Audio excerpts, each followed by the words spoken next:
Assalamualaikum warahmatullahi wabarakatuh. Sahabat tribunbekasi.com, sahabat Warta Kota Network, dan juga sahabat Tribuners.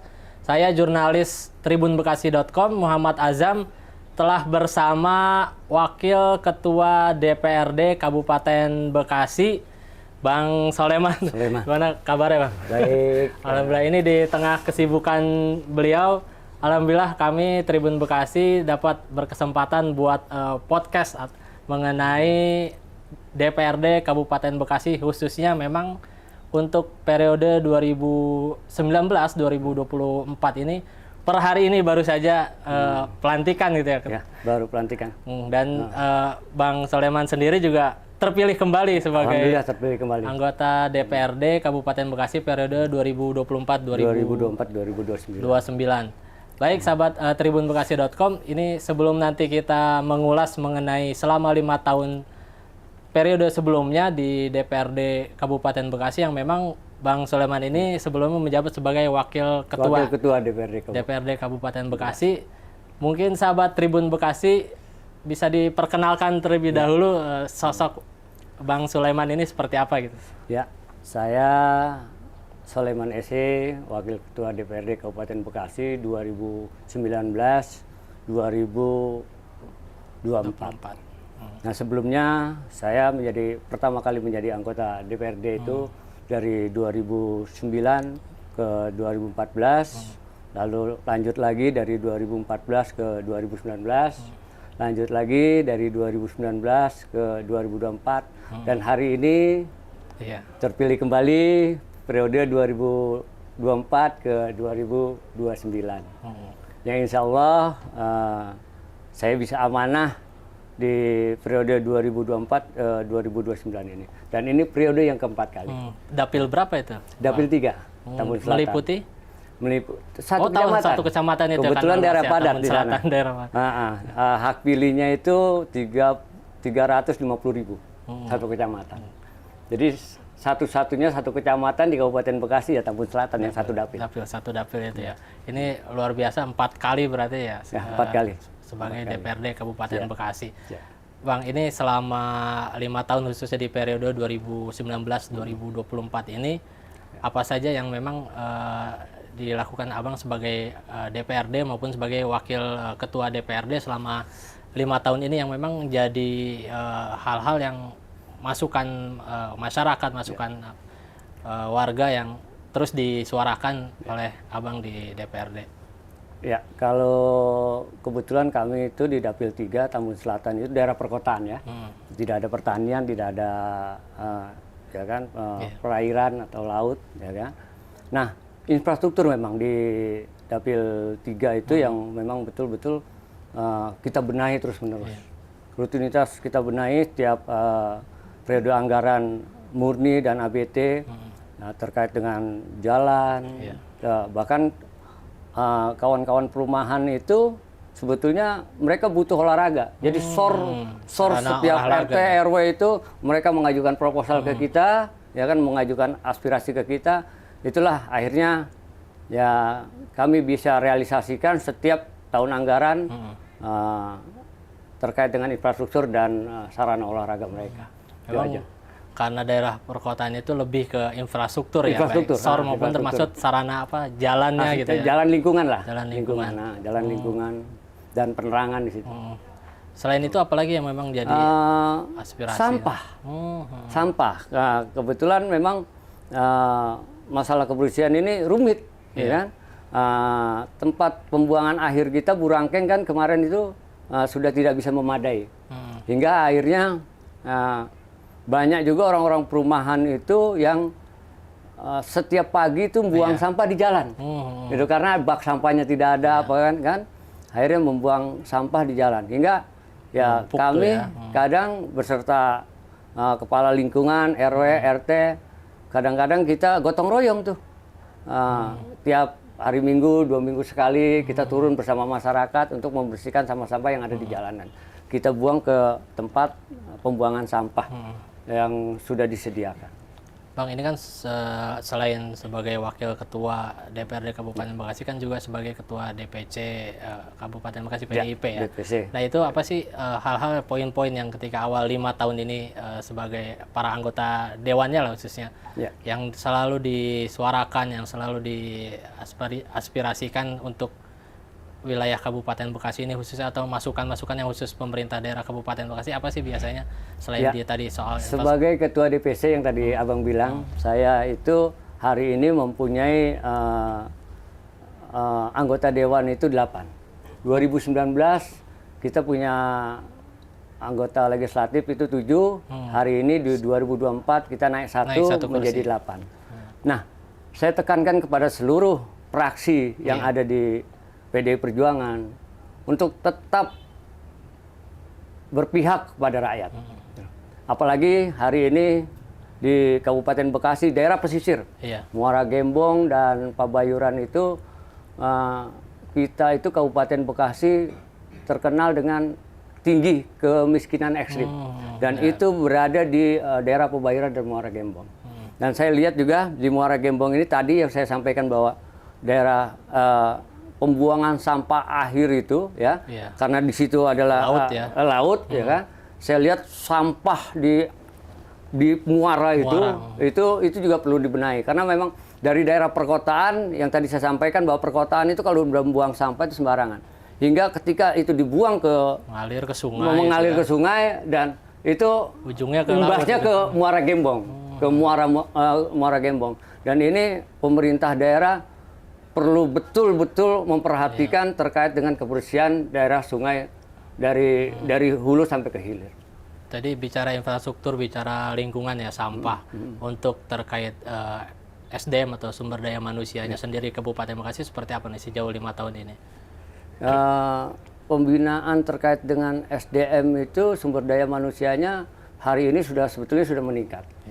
Nah, Kabupaten Bekasi yang seperti hal yang saya sampaikan tadi, kita sudah mengkikis kemiskinan ekstrim yang ada di Kabupaten Bekasi. Nah, saya berpijak kepada hari ini setelah sampah itu adalah terkait dengan kesehatan. Saya lihat kesehatan di Muara Gembong, Pabayuran, daerah-daerah bawah, daerah-daerah pesisir itu, saya lihat puskesmasnya itu hanya satu di setiap kecamatan. Harusnya ya setiap desa ada puskes, ya kan, puskesmas itu loh. Kesian sekali mereka, apalagi sekarang rumah sakit adanya di cuma cabang Bungen itu pun belum lengkap, ya kan.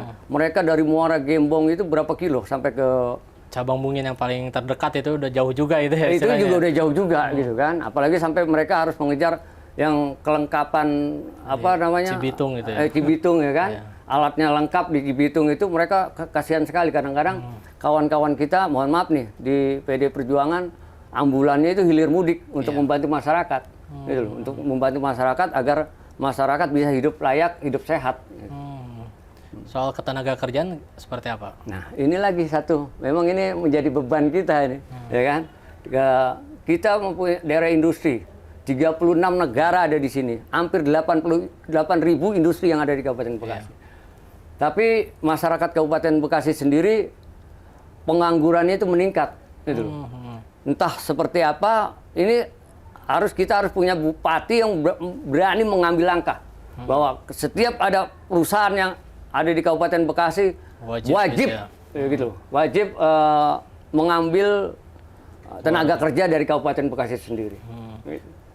Bang, itu tadi terkait peraturan daerah atau mungkin rekomendasi untuk pemerintah Kabupaten Bekasi yang memang menjadi suatu kebijakan yang udah dirasakan gitu oleh masyarakat, itu diantaranya apa aja, dan total selama 5 tahun ini ada berapa sih sebenarnya? Ada sekitar 38 kalau nggak salah. 38 kalau nggak salah 38 yang sudah kita perdakan. Perda apa saja yang memang dihadirkan oleh DPRD yang imbasnya terasa sangat oleh masyarakat? Banyak sih. Di antaranya apa aja? Banyak. Di antaranya adalah terkait dengan apa itu PDAM air kemarin apa? Pemisahan itu ya. Pemisahan aset gitu loh. Saya lihat kan daerah selatan ini kan kita kekurangan air. Harusnya PDAM ya kan setelah kita ada Perda itu langsung bekerja buat masyarakat Kabupaten Bekasi. Udah jadi Perumda udah terbuka ya. Perumda sudah terbuka. Gitu. Selain itu apa lagi? Perda soal apa lagi? Perda BBWM kemarin udah. Proses ini ya. Jadi apa? Perumdam juga ya. Jadi apa? Umum ya, terbuka buat umum gitu ya. Iya. Pak, itu balik lagi ya. Itu kan tadi ya mungkin ada beberapa yang masih jadi catatan atau PR bagi DPRD Kabupaten Bekasi.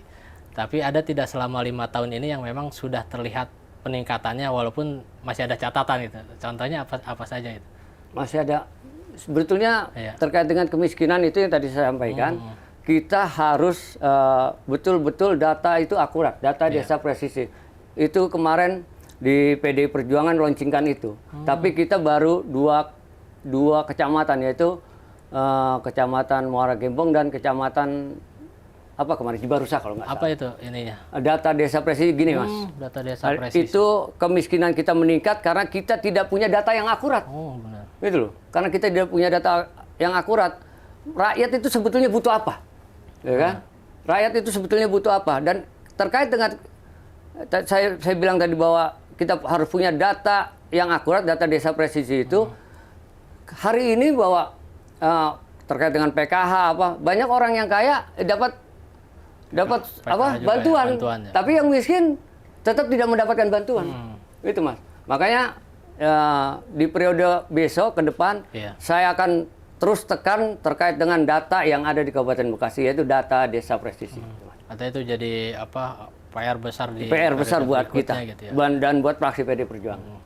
Tua, ini sebelum penutup juga tadi, ini kan terpilih juga sebagai DPRD terpilih lah untuk ada pesan nggak sih buat para nanti DPRD terpilih juga, termasuk sebagai closing statement juga, pesan buat masyarakat Kabupaten Bekasi, baik itu dari sisi DPRD-nya maupun sisi pemerintah Kabupaten Bekasi, ini ada pesannya seperti apa? Ya, di Kabupaten Bekasi ini PD Perjuangan saya sampaikan juga kemarin bahwa tadi saya sampaikan bahwa harus berpihak kepada rakyat, ya kan. Nah, hari ini memang tadi yang saya sampaikan bahwa adanya kemiskinan ekstrim di Kabupaten Bekasi, kami PD Perjuangan berserta fraksi PD Perjuangan bulat untuk agar kita besok di Pilkada itu mempunyai bupati. Percayakanlah masyarakat Kabupaten Bekasi hari ini kepada PD Perjuangan agar PD Perjuangan bisa memimpin Kabupaten Bekasi. Saya yakin ketika PD Perjuangan bisa memimpin di Kabupaten Bekasi, saya yakin rakyatnya pun akan sejahtera. Tapi kalau selama ini atau sejauh ini baik DPRD dengan pemerintah daerah, kan salah satu fungsi DPRD itu kan fungsi untuk pengawasan anggaran dan lainnya. Itu seperti apa, sudah berjalan dengan baik atau masih ada poin-poin yang memang menjadi catatan itu? Mas, harusnya catatannya justru banyak karena gini, di Kabupaten Bekasi itu di periode ini 5 periode ini kita sudah mengalami 5 pergantian bupati.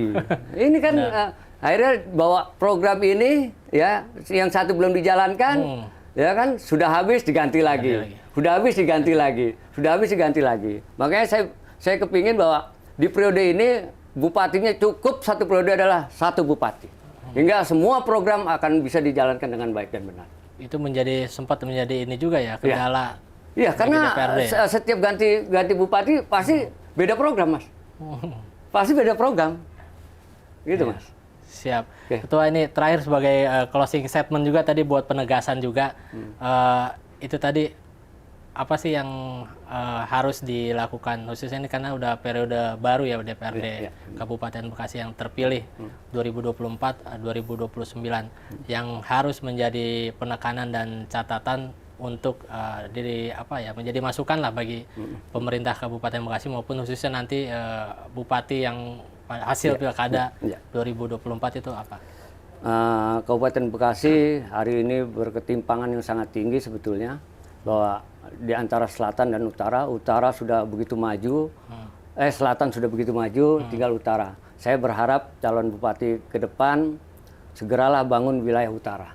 Utara itu wilayah utara, ya, utara pembangunannya harus lebih pesat lagi dan betul-betul diperbaiki untuk utara. Dan itu yang selalu bakal diperjuangkan di PDI. Iya, ya? Di PDI Perjuangan.